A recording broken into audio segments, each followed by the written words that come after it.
ఈ సందర్భంగా నేను ఒక్కటే చెప్తా ఉన్నాను, లంచాలు వివక్ష లేని వ్యవస్థ ఏర్పడాలన్నదే నా కల, నా లక్ష్యం. ఎవరు కూడా లంచం అడిగే పరిస్థితి ఉండకూడదు. ఏ పేదవాడు కూడా ఎప్పుడూ కూడా వివక్షకు లోనయ్యే పరిస్థితులు రాకూడదు. ఇదే నా కల, ఇదే నా లక్ష్యం. ఇందుకోసమే మనకు అధికారం కావాలని అడుగుతా ఉన్నా. చదువుల పరంగా మార్పులు తీసుకొచ్చాం, వ్యవసాయ పరంగా మార్పులు తీసుకొచ్చాం, వైద్యం పరంగా మార్పులు తీసుకొచ్చాం, అక్క చెల్లెమ్మల సాధికారత విషయంలో ఎప్పుడూ చూడని అడుగులు వేశాం, సామాజిక న్యాయానికి అర్థం చెప్పాం, పారిశ్రామికంగా మౌలిక సదుపాయాల పరంగా, ఉద్యోగ ఉపాధి అవకాశాల పరంగా ఎప్పుడూ చూడనట్టుగా ఏపీని నంబర్ 1 దిశగా అడుగులు వేయటానికి అడుగులు వేగంగా పడుతూ కృషి చేస్తా ఉన్నాం. అద్భుత ఫలితాలు ఇచ్చేలా అడుగులు వేయాలన్నది, వేస్తా ఉన్నది. ఈ ప్రయాణం మధ్యలో ఉన్నది. ఈ ప్రయాణం ముందుకు పోవాలి. పేదవాడి భవిష్యత్ మారే పరిస్థితి రావాలి అన్నదే నా కల. దానికోసమే లక్ష్యంగా అడుగులు ముందుకు వేస్తా ఉన్నాం. ఈ దిశగా ప్రయాణం కోసమే మనం అధికారం కావాలని కోరుకుంటా ఉన్నాం. పేదవాడి భవిష్యత్ మారాలని, పేదవాడి భవిష్యత్ మార్చాలని, దీనికోసమే మీ బిడ్డకు అధికారం కావాలని అడుగుతా ఉన్నా. ఒకటే ఒకటి చెప్తా ఉన్నా, అధికారం అంటే మీ బిడ్డకు వ్యామోహం లేదు. అధికారం పోతుంది అన్న భయం మీ బిడ్డలో ఎప్పుడూ కూడా ఉండదు, రాదు అని కూడా ఈ సందర్భంగా చెప్తా ఉన్నా. మీ బిడ్డ అధికారం కోరుకునేది ఒక్కటే, కేవలం ఒకే ఒక కారణం కోసమే మీ బిడ్డ అధికారం కోరుకుంటాడు. అది కారణం ఏమిటంటే హిస్టరీ ఉన్నంత కాలం మీ బిడ్డ పేరు ప్రతి హిస్టరీ బుక్ లో ఉండిపోవాలన్నదే మీ బిడ్డ కోరిక. మీ బిడ్డకు అధికారం ఎందుకు కావాలో తెలుసా? ప్రతి పేదవాడి ముఖంలో చిరునవ్వును చూడడం కోసం. మీ బిడ్డకు అధికారం ఎందుకు కావాలో తెలుసా? ప్రతి పేదవాడి ఇంట్లో కూడా మీ బిడ్డ ఫోటో చిరకాలం ఉండాలని, చనిపోయిన తర్వాత కూడా మీ బిడ్డ ఎప్పుడూ పేదవాడి గుండెల్లో బ్రతికే ఉండడం కోసం మీ బిడ్డకు అధికారం కావాలి. దానికోసమే మీ బిడ్డ అధికారం అడుగుతున్నాడు. దానికోసమే మీ బిడ్డ పరితపిస్తా ఉన్నాడు. మంచి చేయడం కోసం మంచి మనసుతో మీ బిడ్డ సంకల్పిస్తా ఉన్నాడు. దేవుడి దయ ప్రజలందరి జీవన్లు ఎల్లకాలం ఉండాలని కోరుకుంటా ఉన్నాడు. అలాగే కార్యకర్తలకు, అభిమానులకు, వాలంటీర్లకు కూడా ఒకే ఒక మాట చెబుతా ఉన్నా. ఇన్ని పదవులు, ఇన్ని హోదాలు భారతదేశ రాజకీయ చరిత్రలో మరి ఏ ఇతర పార్టీ కూడా ఎప్పుడూ ఇవ్వలేదు. మన పార్టీలో ఉన్న ప్రతి కార్యకర్త, ప్రతి అభిమాని, ప్రతి వాలంటీర్ అందరూ కూడా నా కుటుంబ సభ్యులే. వారికి ఖచ్చితంగా మంచి జరుగుతుంది, ఖచ్చితంగా మంచి జరిగిచ్చేందుకే మీ బిడ్డ ఉన్నాడు అని కూడా ఈ సందర్భంగా తెలియజేస్తా ఉన్నాను.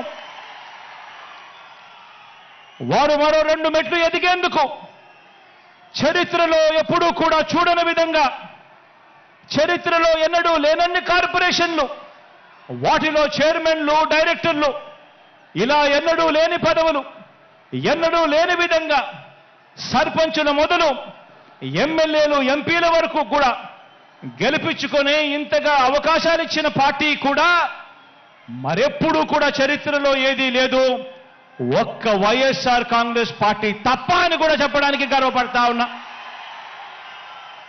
ప్రతి కార్యకర్త, ప్రతి వాలంటీరు, ప్రతి అభిమాని, ప్రతి నాయకుడు కూడా ఆలోచించాలి. మన పరిపాలన చూశారు, అందరూ కూడా ఆలోచన చేయాలి. మన 5 సంవత్సరాల మన పరిపాలన చూశారు. గతంలో 5 సంవత్సరాల చంద్రబాబు నాయుడు గారి పరిపాలన కూడా చూశారు. మిమ్మల్ని నేను ఒకటే అడుగుతా ఉన్నా, ఈ రాష్ట్రానికి మీకు ఎలాంటి నాయకుడు కావాలి అని చెప్పి అడుగుతా ఉన్నాను మిమ్మల్ని అందరినీ కూడా. నాయకుడంటే చంద్రబాబు మాదిరిగా ఎన్నికలు వచ్చేసరికి రంగురంగుల మేనిఫెస్టో చూపించి రకరకాల పార్టీలతో పొత్తులు పెట్టుకొని రైతన్నలకు, అక్క చెల్లెమ్మలకు, అవ్వ తాతలకు, చదువుకుంటున్న పిల్లలకు, ప్రతి సామాజిక వర్గాన్ని ఎలా మోసం చేయాలనో దిక్కుమాలిన ఆలోచనలు చేసి రంగురంగుల మేనిఫెస్టో తీసుకొచ్చి ఆ తర్వాత అధికారంలోకి వచ్చిన తర్వాత ఆ మేనిఫెస్టోను చెత్తబుట్టలో వేసి అందరినీ మోసం చేస్తా ఉన్న చంద్రబాబు నాయుడు గారి మాదిరిగా నాయకుడు అనేవాడు ఉండాలనా? లేక నాయకుడంటే ఒక మాట నోట్లో నుంచి వచ్చిన తర్వాత మరీ ముఖ్యంగా ఎన్నికల ప్రణాళిక అంటూ, ఎన్నికల మేనిఫెస్టో అంటూ రిలీజ్ చేసిన తర్వాత ఇక కష్టమైనా కూడా నష్టమైనా కూడా మాట మీద నిలబడే, కరోనా లాంటి కష్టాలు వచ్చినా మాట మీద నిలబడే నాయకుడంటే మాట ఇస్తే తగ్గేదే లేదు అని చెప్పి మీ జగన్ లాంటి నాయకుడు కావాలా అని అడుగుతా ఉన్నా. ఆలోచన చేయమని అడుగుతా ఉన్నా. నాయకుడంటే ఒక మాట ఇస్తే 4 సార్లు ఆలోచన చేసి మాట ఇవ్వాలి. ఇచ్చిన తర్వాత ఆ మాట తప్పకూడదు, మడిమ తిప్పకూడదు. ఈరోజు నేను గర్వంగా కూడా చెప్పగలుగుతా ఉన్నాను. ఏకంగా 99% మేనిఫెస్టోలో ఇచ్చిన హామీలన్నీ నెరవేర్చాం కాబట్టి ప్రతి కార్యకర్త కూడా ఈరోజు ప్రతి ఇంటికి వెళ్ళి మన మేనిఫెస్టోను ప్రతి అక్కకు, ప్రతి చెల్లెమ్మకు చూపించి, అక్క మీరే చూడండి 99% వాగ్దానాలు అమలు చేశాడు మా అన్న, మా వైఎస్ఆర్ కాంగ్రెస్ పార్టీ అని చెప్పి ఈరోజు ప్రతి కార్యకర్త కూడా ఇంటికి వెళ్ళి చెప్పే పరిస్థితి, ప్రతి వాలంటీర్ ఇంటికి వెళ్ళి చెప్పే పరిస్థితి, ప్రతి నాయకుడు ఇంటికి వెళ్ళి చెప్పే పరిస్థితి. ఇది నాయకుడంటే, ఇది పార్టీ అంటే అని చెప్పి కూడా ఈ సందర్భంగా తెలియజేస్తా ఉన్నా. నాయకుడంటే ప్రతి కార్యకర్త కూడా కాలర్ ఎగిరేసి అదిగో మా నాయకుడు, అలాంటి వాడే మా నాయకుడు అని ప్రతి కార్యకర్త కూడా కాలర్ ఎగిరేసి చెప్పుకునే విధంగా నాయకుడు అనేవాడు ఉండాలి. అప్పుడే అలాంటి నాయకుడు, అలాంటి పాలన ఉన్నప్పుడే ప్రతి గ్రామంలోనూ ప్రతి కార్యకర్త కూడా, ప్రతి వాలంటీర్ కూడా, ప్రతి అభిమాని కూడా ప్రతి ఇంటికి వెళ్ళి అక్క దేవుడి దయతో మా అన్న ఇవన్నీ చేశాడు, మా ప్రభుత్వం ఇవన్నీ కూడా చేసింది అని చెప్పి వాళ్ళ చిరునవ్వుల మధ్య నిలుచుని కాలర్ ఎగిరేసి గర్వంగా చెప్పుకునే విధంగా ప్రతి కార్యకర్త కూడా తిరుగుతాడు. నాయకుడంటే ఆ మాదిరిగా ఉండాలి. అందుకే చెప్తా ఉన్నా, ప్రతి కార్యకర్తకు కూడా చెప్తా ఉన్నా, నాయకత్వం అంటే విశ్వసనీయత అన్న పునాదుల మీద నాయకత్వం అనేది ఎప్పుడూ కూడా పెరుగుతుంది. వ్యక్తిగతంగా ఒక్క విషయం చెప్తా ఉన్నా, పార్టీలో ఉన్న ప్రతి కార్యకర్తకు అండగా ఉంటా. ప్రజాసేవలో ఉన్న ప్రతి ఒక్కరికి కూడా మరో 2 మెట్లు ఎక్కే అవకాశం కల్పించే బాధ్యత మీ బిడ్డని, నాది అని చెప్పి కూడా ఈ సందర్భంగా తెలియజేస్తా ఉన్నాను. ప్రతి గ్రామానికి మంచి చేశాం, ప్రతి ఇంటికి మంచి చేశాం, ప్రతి పేదకు మంచి చేశాం. ఈరోజు రాష్ట్రంలో ఏ గ్రామం తీసుకున్నా కూడా కుప్పం నుంచి ఇచ్చాపురం వరకు ఏ గ్రామానికైనా వెళ్ళి చూసుకున్నా కూడా ఆ గ్రామంలో ఉన్న ప్రతి ఇంటికి కూడా రాష్ట్ర వ్యాప్తంగా 87% ఇళ్లకు ప్రతి ఇంటికి కూడా మంచి జరిగింది. ప్రతి ఇంట్లోనూ మంచి జరిగింది, ప్రతి ఊర్లోనూ కూడా మంచి జరిగింది. ఈరోజు వైఏపీ నీడ్స్ జగన్ అనే కార్యక్రమంలో ఈరోజు మీరందరూ కూడా మీ సచివాలయ పరిధిలో, మీరంతా కూడా మీ సచివాలయ పరిధిలో జరిగిన మంచి గురించి మీరంతా కూడా చూస్తూ ఉన్నారు. ఈరోజు అక్కడికి వెళ్ళి అన్వీల్ చేసే ప్లాంకును చూస్తే ప్రతి గ్రామంలోనూ ప్రతి సచివాలయం పరిధిలోనూ ఏకంగా 20 కోట్ల రూపాయలు పైగా ఈరోజు మంచి జరిగి నేరుగా నా అక్క చెల్లెమ్మల కుటుంబాల ఖాతాల్లోకి ఈరోజు వెళ్ళినట్టుగా కనిపిస్తుంది. ఈ మార్పు గతంలో ఎప్పుడూ కూడా చూడనిది. ఈ మార్పు గతంలో రాష్ట్రంలో ఎప్పుడూ కూడా జరగనిది, దేశంలో కూడా ఎక్కడా కూడా జరగని ఈ మార్పు.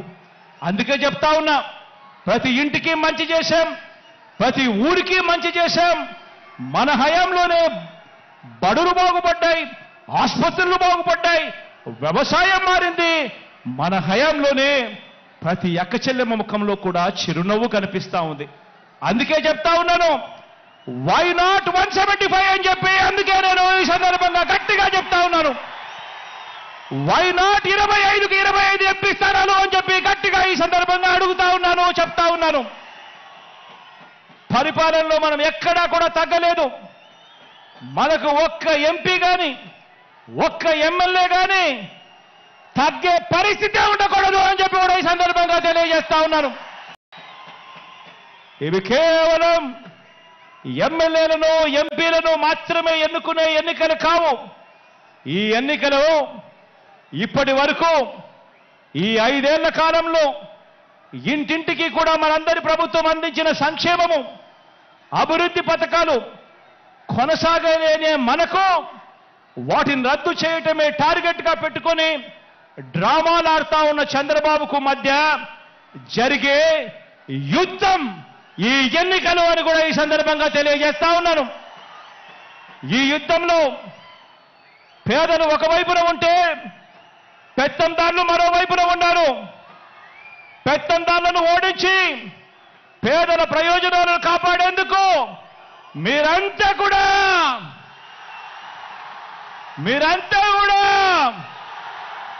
సిద్ధమేనా అని అడుగుతా ఉన్నాను. ఈ యుద్ధం మాట ఇచ్చి నిలబెట్టుకున్న మనకు మాట తప్పడమే అలవాటుగా ఉన్న వారికి మధ్య ఈ యుద్ధం. ఇది విశ్వసనీయతకు వంచనకు మధ్య జరుగుతా ఉన్న యుద్ధం. ఈ యుద్ధంలో వంచకుల్ని, వెన్నుపోటుదారులను ఓడించేందుకు మీరంతా కూడా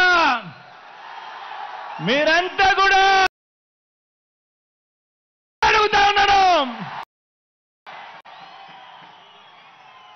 జరగబోయే ఎన్నికల్లో ప్రతి ఒక్కరూ ఒక సైన్యంగా పనిచేయడానికి చంద్రబాబు నాయుడు గారి ప్రచారాలు, ఈనాడు రోతరాతలు, ఏబిఎన్ టీవీ5, ఎల్లో మీడియా వారి తప్పుడు కథనాలు, వారి అబద్ధాలు, మోసాలు, వీటి అన్నింటి నుంచి ఇంటింటి అభివృద్ధిని, పేదవాడి భవిష్యత్తును కాపాడేందుకు